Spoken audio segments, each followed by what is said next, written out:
La parole accompagnée de l'esprit transmet la vie, donne la vie, là où il y a un état de mort. Elle le fait souverainement. Mais la parole accompagnée de l'esprit a besoin d'une réponse dans l'esprit, dans le cas de ceux qui ont déjà été souverainement amenés en relation avec Christ par le moyen de la parole. La même vie dans la parole gouverne nos vies comme elle a gouverné notre nouvelle naissance. Le Seigneur Jésus fut réellement engendré par le Saint-Esprit, l'esprit de vie, mais par la parole ou par le moyen de la parole. Or, en ce qui concerne le gouvernement de sa vie, la même vie par le moyen de la parole a opéré comme dans son essence. C'est-à-dire, la même vie qui a amené à l'existence doit se trouver dans la parole qui gouverne la vie pour amener cette existence à une pleine croissance. C'est un principe de vie qui est tellement important. C'est cette nouveauté, cette fraîcheur qui est d'une telle importance. Cette originalité, si vous préférez, n'interprétez pas mal. N'utilisons pas ce mot dans son sens naturel. Nous voulons dire que dans la naissance par l'esprit de vie, il y a quelque chose qui n'a jamais existé auparavant. C'est original, c'est nouveau. En Christ, Jésus, nous sommes une nouvelle création. Nous appelons cela la nouvelle naissance. Ce n'est pas simplement une chose fraîche, quelque chose de récent, mais une chose qui n'existait pas auparavant.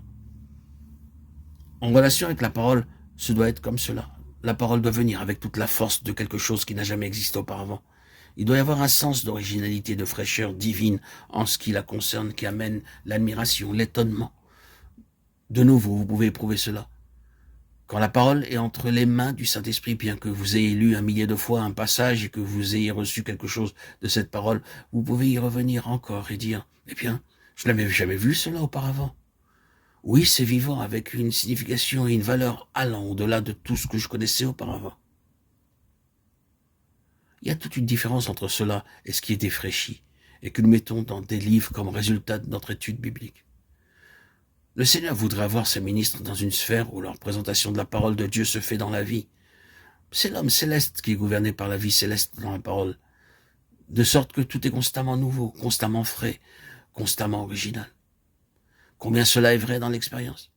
Il y a eu des moments où nous pensions connaître tout à l'égard d'une certaine chose dans la Bible.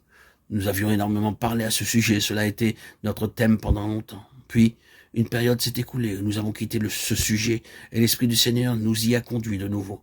Et c'est alors comme si nous n'avions jamais vu cette vérité auparavant. Nous constatons que nous pouvons revenir à des anciens thèmes comme on les appelle avec une telle nouveauté. D'autres personnes peuvent ne pas réaliser ce qui se passe en nous.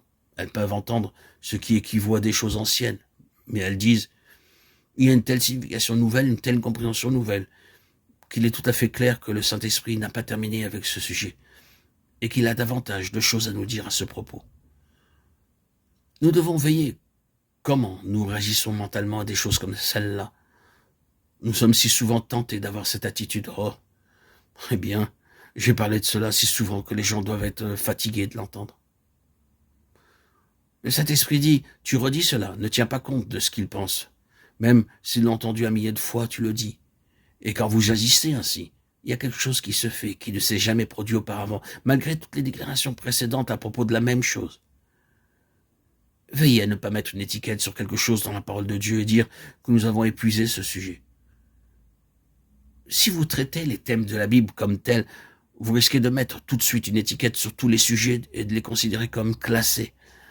Si vous vous mouvez dans l'esprit avec la parole de Dieu, il n'y aura jamais un moment où une partie de la parole de Dieu deviendra obsolète.